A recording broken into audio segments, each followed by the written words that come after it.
सो नमस्ते आप सभी लोगों को वंस अगेन। हम आज इस प्लेटफॉर्म के थ्रू आज मिल रहे हैं और इसमें हम असिस्टेंट प्रोफेसर का एग्ज़ाम देखेंगे जो अभी 18 तारीख को हुआ था हरियाणा का।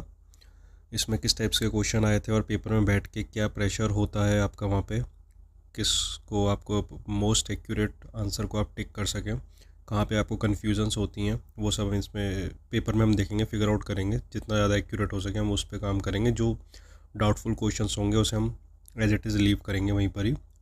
वो हम आंसर की आने के बाद ही देखेंगे जब आयोग की प्रॉपर आंसर की आएगी।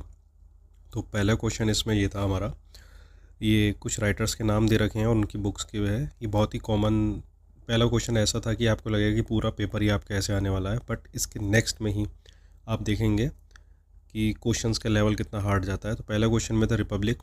तो आप इसमें जब आप रिपब्लिक देखेंगे फर्स्ट का जो प्लेटो की बुक है आप वहीं से करेक्ट कर लेंगे। इसका चौथा डी हमारा ऑप्शन लग रहा था और बाकी सारे ऑप्शन इसमें मैच नहीं कर रहे थे।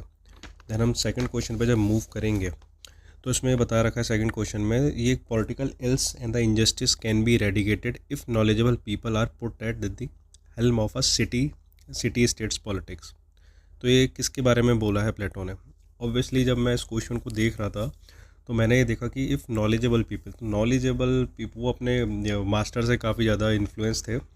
तो अगर इसमें मैं सॉक्रेट्स की जगह सिसरो देखता, बाकी थॉमस एक्विनस उस टाइम पे थे नहीं, अरस्तू उनके ऑब्वियसली वो थे डिसिप्लिन, तो मुझे मोस्ट एक्यूरेट इसमें सॉक्रेट्स ही लग रहे थे, तो मैंने उनको ही टिक करा फ़िलहाल। तो बाकी लेट्स सी कि वो क्या आयोग की आती है।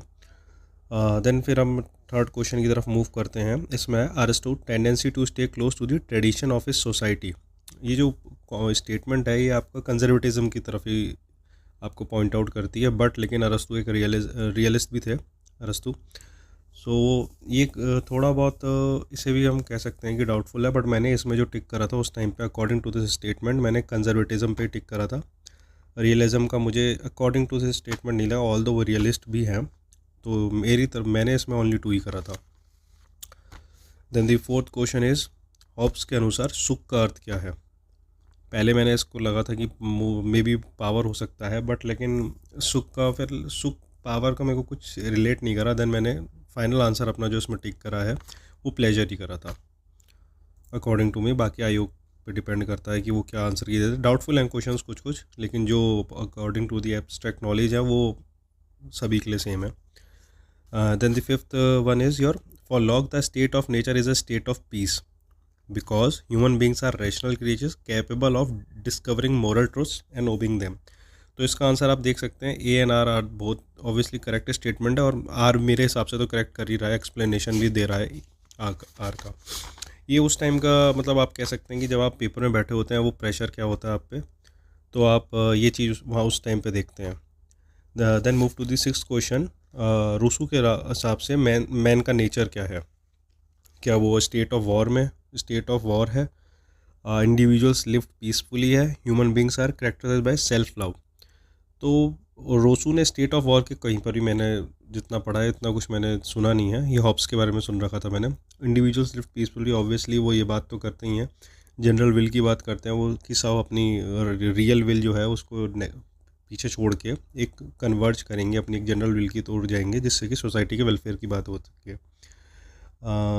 बाकी ह्यूमन बींग्स ऑब्वियसली वो बात करते हैं कि ह्यूमन बींग्स आर इनहेरिटेंटली गुड, तो सेल्फ लव भी आता है। तो मेरे अकॉर्डिंग इसमें 2 और 3 लगा मुझे।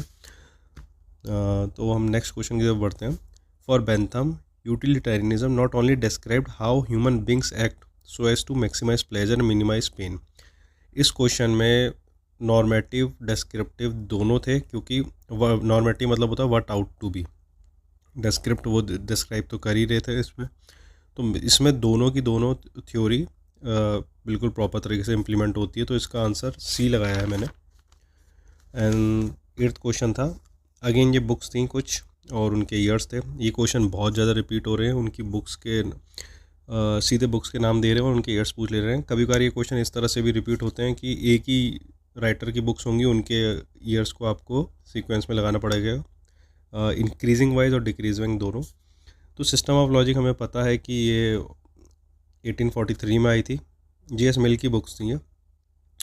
ऑन लिबर्टी आपकी आई थी 1859 में, और ऑन लिबर्टी में ही जे.एस. मिल ने हार्म प्रिंसिपल की भी बात करी थी। Then principle of political economy आपकी आई थी 1848। The last one is your 1861 representative government. इसमें इसमें जे.एस. मिल ने प्लूरल वोटिंग की बात करी थी कि जो ज़्यादा पढ़े लिखे लोग हैं उन्हें एक से ज़्यादा वोट मिलने चाहिए। तो कभी कभार क्वेश्चन ऐसे भी पूछते हैं। हालांकि अभी एक आगे क्वेश्चन भी पूछा था, मार्क्सी अलाइनेशन की जो वो थी कंसेप्ट, उन्होंने किस बुक में दिया था। वैसे ही यू डोंट नो कि नेक्स्ट पेपर में जे.एस. मिल से पूछते हैं ऐसा क्वेश्चन, तो आपको ये सारे कंसेप्ट भी याद रखने पड़ेंगे उनकी किस इंपॉर्टेंट बुक में था। Then 9th question, Hegel conception of individual freedom is related to. पहले मेरे को यही लगा नैतिकता के रूप में स्वतंत्रता, सेकंड वन इज़, बट जब मैंने सारे ऑप्शन रीड करे उस टाइम पे आपका क्या स्टेट ऑफ माइंड है, क्या आप सही लॉजिक लगाते हो, कभी कभार वो लॉजिक गलत भी होता है। तो मेरे हिसाब से जो मैं लॉजिक लगा पाया, मैं इसमें 4th में टिक करके आया हूँ। अब बाकी देखते हैं आयोग का क्या कहना है, बाकी आप लोगों का क्या कहना है वो भी आप कमेंट में कर सकते हैं। मेरे हिसाब से मैंने उस पर टिक करा है। दो 10th क्वेश्चन हमारा ये है, ये अन्ना हैरेंट्स की बुक है। इसमें मेरा क्या कंसेप्ट था, मैंने सबसे पहली बुक उनकी याद रख रखी थी, ऑन द ओरिजिन ऑफ टोटलिटेरिज्म, 1951 की बुक थी। देन मुझे उनकी रेवोल्यूशन भी याद थी अच्छे से, 1970 में थी। तो इस हिसाब से क्वेश्चन क्रैक होता है, आप देख लीजिएगा। और बाकी दो उनकी और जो मेन इंपॉर्टेंट बुक्स हैं, जैसे बिटवीन पास्ट एंड फ्यूचर, इसको हम देख सकते हैं। Each man in Jerusalem, banality of evil. अब क्वेश्चन नेक्स्ट ये भी पुट हो सकता है कि बेनिलिटी ऑफ ईवल उन्होंने किस बुक में बोला, तो ये बुक है उनकी 1963 में। और एक और इम्पॉर्टेंट बुक मैंने इनकी देखी थी, the life of the mind, in 1978। ये भी अच्छी बुक है फिलहाल तो उनकी, तो आप ये भी बुक्स उनकी याद कर सकते हैं। हम मूव आउट करते हैं नेक्स्ट क्वेश्चन में। इसमें हमने देख रखा है कि कुछ रिलेटेड उनके मूवमेंट्स हैं, और इसमें हालांकि एक फादर ऑफ नेशन भी किसको बोला गया है, वो तो गांधी जी हैं ऑब्वियसली हमारे आंसर। अगर हम देखें बी से 4, तो बी से 4 एक ही में आ रहा है। आप इजी क्वेश्चन है ऐसे क्रैक कर सकते हैं, लेकिन जो थोड़ा हम इसमें ये देख सकते हैं कि सेल्फ रेस्पेक्ट मूवमेंट पेरियर से रिलेटेड है, जो कि 1925 में आया था।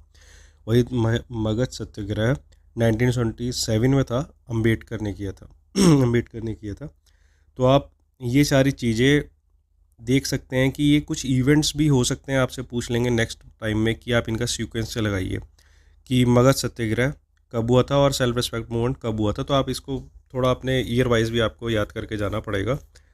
कुछ क्वेश्चंस ऐसे भी वो जानबूझ के पुट करते हैं एग्जाम्स में कि आप वहाँ कंफ्यूज हैं, वो आपको डेट के अकॉर्डिंग खेलते हैं आपसे वहाँ पे।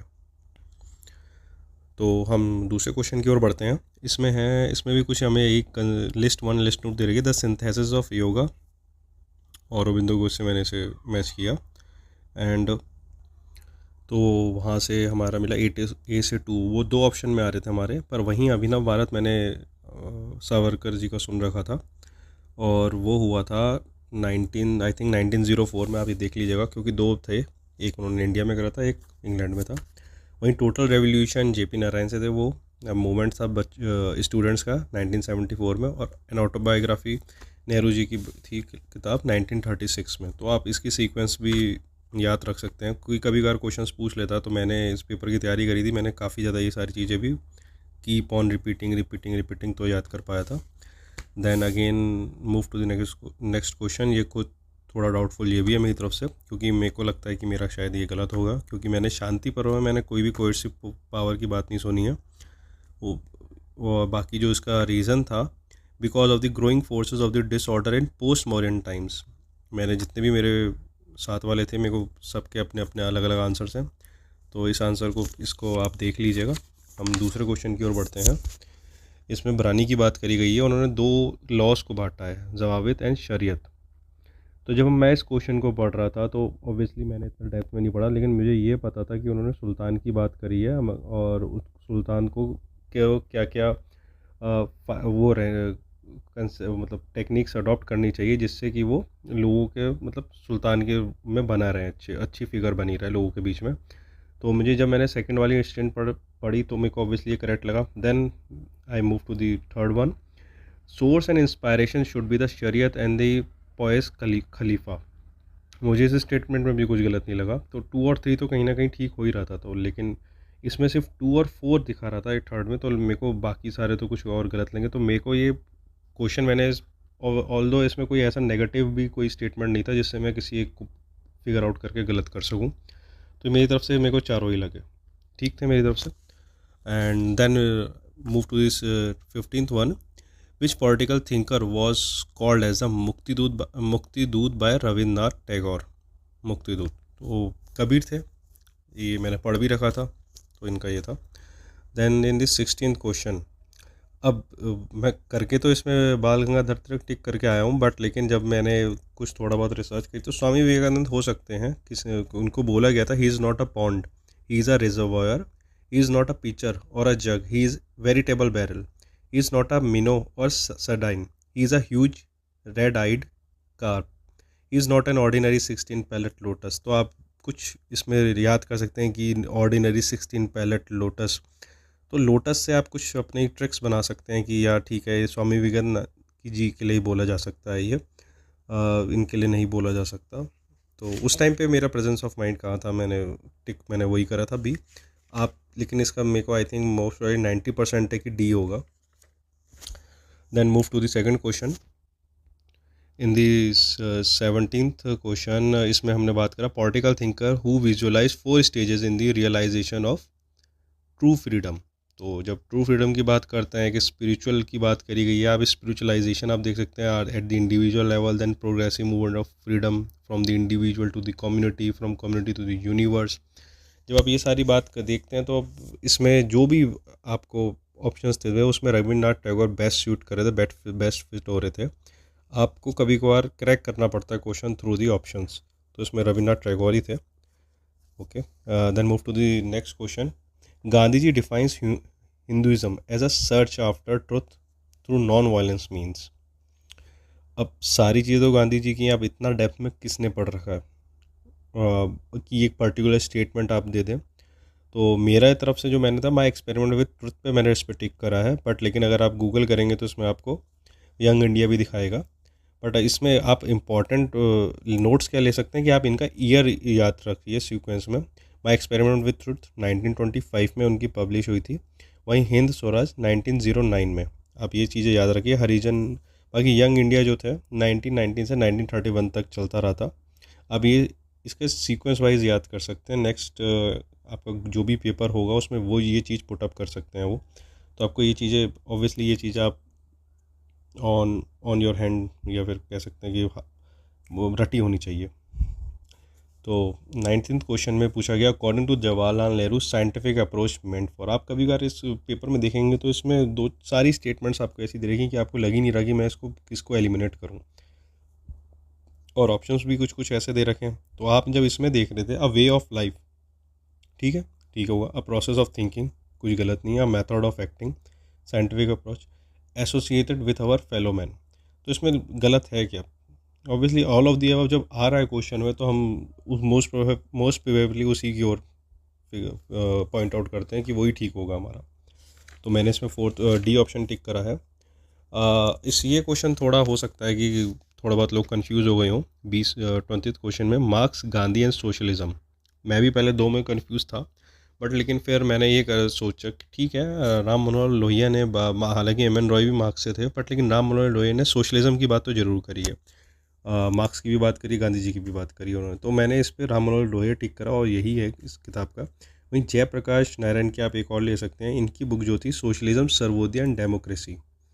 तो थोड़ा बहुत सोशलिज्म किसी में मैच हो रहा है, किसी में मार्क्स मैच हो रहा है, तो आप ये चीज़ें थोड़ा सा अपनी ट्रिक बना के याद रखिए इनको, और इनके ईयर्स बहुत इंपॉर्टेंट होते हैं, वो भी याद रखने होते हैं। तो ये सारी चीज़ें आप याद करते हुए चलेंगे तो आगे अच्छा रहेगा। इसके बाद वाले क्वेश्चंस हम नेक्स्ट वीडियो में कवर करते हैं। तब तक आप इस चैनल पे जुड़े रहिए और सपोर्ट करिए, लाइक करिए, कमेंट्स कर सकते हैं जो भी आपको इसमें डाउटफुल लगा हो, और सब्सक्राइब करेंगे तो आगे और ऐसी वीडियोस अपलोड करता रहूँगा। जो भी मैंने अभी तक गेन करा है पॉलिटिकल साइंस में through out the last 10 years, मैंने जितने पेपर्स दिए हैं तो मैं अपलोड करता रहूँगा एग्ज़ाम्स। मैंने उस टाइम पे पेपर में क्या मेरा प्रेशर की ड्यूरेशन, मेरा माइंड किस तरह से वर्क करता है, क्या कैसे करके मैंने एलिमिनेट करता हूँ। तो आप stay tune to this channel और कनेक्टेड रहिए, आगे और वीडियोस अपलोड करी जाएंगी। Thank you so much.